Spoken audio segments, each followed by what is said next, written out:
ओम श्री गणेशाय नमः। जय श्रीमन नारायण, जय आदिशक्ति माता। प्रिय भक्तों, हमारे इस चैनल पर शिव महापुराण की कथाओं का श्रवण कर रहे हैं। तो भक्तों, वीडियो को लाइक और सब्सक्राइब नहीं किया है तो अभी कर लें।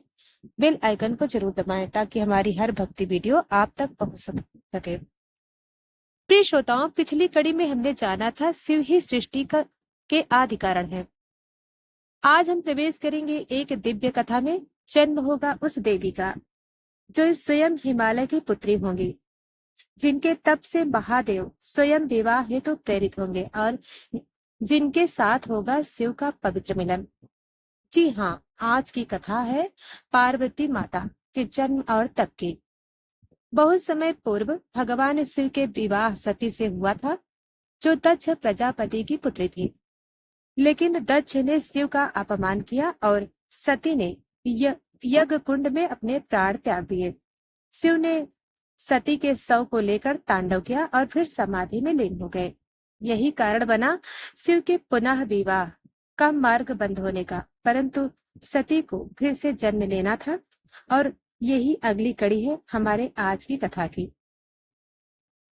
हिमालय पर्वत और उनकी पत्नी मैना देवी ने तप कर शिव से वर मांगा कि उन्हें एक ऐसी कन्या प्राप्त हो जो देवी स्वरूप हो। और जब माता सती ने ही पार्वती के रूप में पुनर्जन्म लिया। हिमालय, हे देवी, तुम्हारा स्वरूप दिव्य है। निश्चित ही तुम किसी पूर्व जन्म की महान आत्मा हो। पार्वती बचपन से ही शिव को अपना पति मानकर उनकी सेवा और आराधना में लगी रही। जब पार्वती युवा हुई तो वे बचपन से ही महादेव को अपना पति मानकर सेवा में लग गई। जब शिव समाधि में होते, पार्वती उनके निकट बैठती, पुष्प अर्पित करती, उनके शरीर से पत्ते हटाती। हिमालय और मैना यह सब देखकर चकित रहते। वे समझ नहीं पाते कि यह कन्या शिव को इतना क्यों मानती है। एक दिन नारद मुनि आए। उन्होंने पार्वती को देखा और हंसते हुए कहा, हे पार्वती, तुम्हारा भाग्य अद्वितीय है। तुम केवल हिमालय की पुत्री नहीं, स्वयं आदि शक्ति हो। तुम्हारा विवाह उसी शिव से होगा जिनकी तुम सेवा करती हो। लेकिन यह सरल नहीं, तुम्हें घोर तपस्या करना होगा। पार्वती ने उसी क्षण संकल्प लिया, जब तक शिव मुझे वर्ण नहीं करेंगे मैं तप नहीं छोड़ूंगी। उन्होंने वन की ओर प्रस्थान किया और एक निर्जन पर्वतीय स्थान चुना।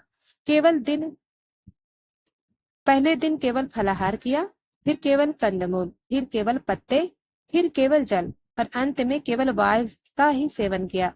उनका शरीर क्षीण हो गया, लेकिन उनका मन उनकी श्रद्धा और शिव की भक्ति और प्रबल होती गई। इधर देवगण चिंतित हुए। तारकासुर के आतंक से त्रस्त होकर वे ब्रह्मा जी के पास गए। ब्रह्मा बोले, केवल शिव और पार्वती के पुत्र से ही तारकासुर का वध होगा, अतः शिव का विवाह होना आवश्यक है। देवताओं ने कामदेव को भेजा शिव को समाधि से जगाने के लिए। बसंत ऋतु का समय चुना गया। चारों ओर फूल खिले, पक्षी चहचहाए, वातावरण मधुर बना। कामदेव ने प्रेम बाण चलाया। शिव ने नेत्र खोले और तीसरी आंख से कामदेव को भस्म कर दिया। रति विलाप करने लगी। देवता भयभीत हो उठे, लेकिन पार्वती वहीं डटी रही। उन्होंने न शिव की आंखें से निकले क्रोध को देखा, ना कामदेव की भस्मता से विचलित हुई। शिव ने पार्वती की ओर देखा, उनके तेज से प्रभावित हुए, परंतु बोले, हे कन्या, तुम्हारा उद्देश्य क्या है? पार्वती ने कहा, हे प्रभु, मैं वही सती हूँ। आपने समाधि ली, परंतु मैं फिर से जन्म लेकर आपके पास आई हूँ। कृपया मुझे स्वीकार करें। शिव मुस्कुराए, बोले, यदि तुम सच्ची सती हो तो तुम्हें परीक्षा देनी होगी। तब आरंभ हुआ पार्वती की परीक्षा का चरण, जिसे हम शिव ने गणों को आदेश दिया, इस कन्या की परीक्षा लो। यदि यह हर स्थिति में अपने लक्ष्य से न डिगे तो मैं इसे स्वीकार करूंगा। शिव ने ब्रह्मांड रूप धारण किया और पार्वती के पास पहुंचे। बोले, हे कन्या, तुम किस कारण तप कर रही हो? उस योगी के लिए जो शमशान में रहता है, जिसकी जटाएं गंदे हैं, जो बाघ की खाल पहनता है, जो भूत प्रेतों से घिरा रहता है, क्या वह तुम्हारी योग्य है? पार्वती ने शांति से कहा, हे ब्राह्मण, आप कुछ भी कहें, परंतु मैं उन्हें पति रूप में ही चाहती हूँ। वे ही मेरे आराध्य हैं, वे ही मेरे प्राण हैं, चाहे कोई भी रूप में आए मैं उन्हें पहचान सकती हूँ। शिव प्रसन्न हुए, अपने वास्तविक रूप में प्रकट हुए, बोले, हे देवी, अब समय आ गया है तुम्हारे मिलन का। पार्वती आनंदित हुई, तुरंत हिमालय को समाचार दिया। देवताओं ने भी मंगल वाद्य बजाए, गंधर्व, अप्सराएं, ऋषि, मुनि सभी ने विवाह के लिए स्वीकृति दी। हिमालय ने विधि पूर्वक शिव के पास प्रस्ताव भेजा। स्वयं शिव कैलाश से हिमालय तक बारात के साथ चल पड़े। बारात में भूत, प्रेत, योगी, सिद्धगण, देव सब विचित्र रूप में थे। मैना देवी बारात देखकर भयभीत हुई, परंतु नारद मुनि ने समझाया, यह लीला है शिव की। वे भले ही अवघड़ रूप में आए, पर वे सच्चे सौंदर्य के स्वरूप हैं। फिर हुआ वह ब्राह्मणीय विवाह। देवगण पुष्प वर्षा कर रहे थे, गंधर्व गा रहे थे, अप्सराएं नृत्य कर रही थी। समस्त लोकों में आनंद का वातावरण था। पार्वती और शिव एक दूसरे के सामने खड़े थे। उनकी दृष्टि में केवल प्रेम था, केवल भक्ति थी। अग्नि को साक्षी मानकर वे विवाह सूत्र में बंधे। यह विवाह केवल दो शरीरों का नहीं, दो तत्वों का मिलन था, शिव और शक्ति का, चेतन और प्राण का, योग और भक्ति का। विवाह के उपरांत भगवान शिव और माता पार्वती कैलाश पर्वत पर आए। उनका जीवन तप और भक्ति से युक्त था, लेकिन अब वे एक गृहस्थ के रूप में स्थापित हुए। यह शिव की ऐसी अवस्था थी जो कम ही देखी जाती है। माता पार्वती ने एक दिन पूछा, नाथ, क्या आप मुझे अपना रूप, पूर्ण रूप दिखा सकते हैं? शिव बोले, हे देवी, जब तुम शक्ति स्वरूपा हो तो तुमसे क्या छिपा है, लेकिन यदि तुम मेरी समस्त लीलाएं देखना चाहती हो तो तुम्हें मेरी ध्यान सखी बनना होगा। तब शिव ने पार्वती को पंचाक्षरी मंत्र का उपदेश दिया, ओम नमः शिवाय। अब पार्वती शिव के साथ ध्यान और योग की अवस्था में रहने लगी। दोनों मिलकर लोक कल्याण के लिए योजनाएं करने लगे। इसी बीच देवताओं ने फिर से विनती की, हे महादेव, तारकासुर का आतंक बढ़ रहा है। अब आप कृपा करके पुत्र को उत्पन्न करें ताकि वह असुर का वध कर सके। शिव ने पार्वती को वरदान दिया कि वे एक ऐसे पुत्र को जन्म देगी जो युद्ध में अविजेय होगा। तभी अग्निदेव और गंगा के माध्यम बनाकर शिव के तेज को पालित करने की लीला हुई। इस तेज से 6 मुखों वाले एक बालक का जन्म हुआ, जिसे कार्तिकेय कहा गया। उसे 6 कृतिकाओं ने पाला, इसलिए उसका नाम पड़ा कार्तिकेय। कार्तिकेय को देवताओं ने युद्ध की शिक्षा दी, ब्रह्मास्त्र प्रदान किए, और जब समय आया तो वह तारकासुर के विरुद्ध युद्ध हेतु गया।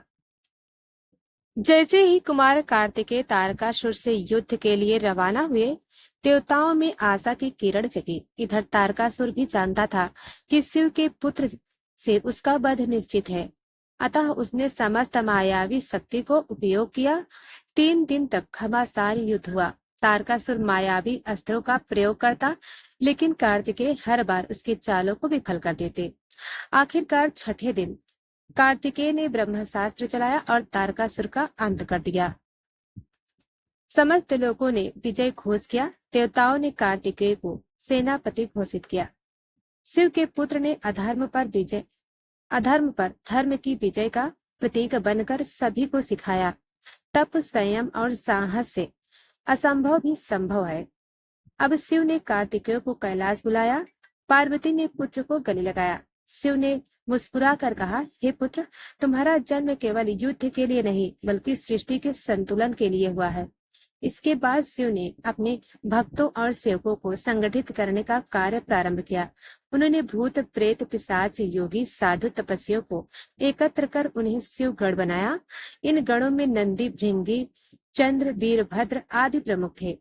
शिव ने कहा, ये सभी मेरे सेवक नहीं, मेरे अंग हैं। जब भी संसार में अधर्म बढ़ेगा, ये गण धर्म की स्थापना करेंगे। तब से शिव को कहा गया भूतनाथ, भूत भावन और गणनाथ। यह रूप केवल रौद्र नहीं था, यह करुणा और न्याय का रूप था। एक दिन कैलाश पर्वत पर भगवान शिव ध्यान में लीन थे। पार्वती स्नान के लिए गई और उन्होंने अपने उपटन से एक सुंदर बालक का निर्माण किया। यह बालक था गणेश। उन्होंने उसे जीवन दिया और कहा, जब तक मैं स्नान करूं, कोई भीतर ना आए। कुछ ही समय में शिव समाधि से उठे और कक्ष में प्रवेश करना चाहा। बालक गणेश ने उन्हें रोका। शिव ने कई बार समझाया, लेकिन गणेश डटे रहे। गणेश का अद्भुत तेज और दृढ़ता देखकर शिव को क्रोध आ गया। उन्होंने अपने त्रिशूल से बालक का सिर काट दिया। पार्वती जब बाहर आई तो यह दृश्य देखकर विलाप करने लगी। उन्होंने शिव से कहा, आपने मेरे पुत्र को मारा है। अब यदि उसे पुनः जीवित न किया गया तो मैं सृष्टि का विनाश कर दूंगी। शिव ने तुरंत अपने गणों को आदेश दिया, उत्तर दिशा में जाओ, जो भी पहला प्राणी मिले उसका सिर ले आओ। गणों ने देखा एक हाथी सो रहा था, उसका सिर लेकर आए। सिर ने वह सिर बालक के धड़ पर लगाया और जीवन दान दिया। गणेश पुनः जीवित हो गए। पार्वती ने उन्हें गले लगाया। शिव बोले, यह मेरा पुत्र है, आज से इसका नाम होगा गणपति। यह समस्त गणों का अधिपति होगा। किसी भी पूजा से पहले इसकी वंदना अनिवार्य होगी। यह प्रथम में पूज्य होगा। इस प्रकार गणेश बने प्रथम पूज्य देव। उनका विशाल मस्तक ज्ञान का प्रतीक बना। उनकी छोटी आंखें एकाग्रता का और बड़ा पेट सहनशीलता और समावेशता का प्रतीक बना। तो प्रिय भक्तों, आपने सुनी आज की पावन कथा, श्री गणेश जी के जन्म की, सिर काटे जाने की करुणा कथा, और कैसे वे बने प्रथम पूज्य भगवान। यह हमें सिखाती है कि भक्त की निष्ठा, माता की ममता और शिव की करुणा, तीनों जब एक साथ होते हैं तो सृष्टि में कोई भी असंभव कार्य संभव हो जाता है। भगवान शिव की महिमा अनंत है और उनकी लीलाएं अपरंपार। सावन मास का प्रत्येक दिन कोई ना कोई दिव्य रहस्य लेकर आता है। कल की कथा में हम जानेंगे शिव के अर्धनारीश्वर रूप की महिमा, ब्रह्मा जी का अभिमान कैसे टूटा और पंचमुखी शिव कैसे प्रकट हुए। यह कथा भी उतनी ही रोमांचक और दिव्य होगी। अगर आपको यह वीडियो ज्ञानवर्धक और भावपूर्ण लगी हो तो कृपया इसे लाइक करें, कमेंट में ओम नमः शिवाय अवश्य लिखें और चैनल को सब्सक्राइब जरूर करें। हर दिन हम आपके लिए शिव पुराण की संपूर्ण कथाएं सावन मास के अनुसार लाते रहेंगे। हमारी यह कोशिश है कि पौराणिक ग्रंथों की दिव्य शिक्षाएं घर घर तक पहुंचे। तो जुड़े रहिए हमारे साथ अगले अध्याय में अगले रहस्य के साथ। बेल आइकन को दबाना ना भूलें ताकि कोई भी कथा, शिव कथा छूट ना जाए। हर हर महादेव। जय श्री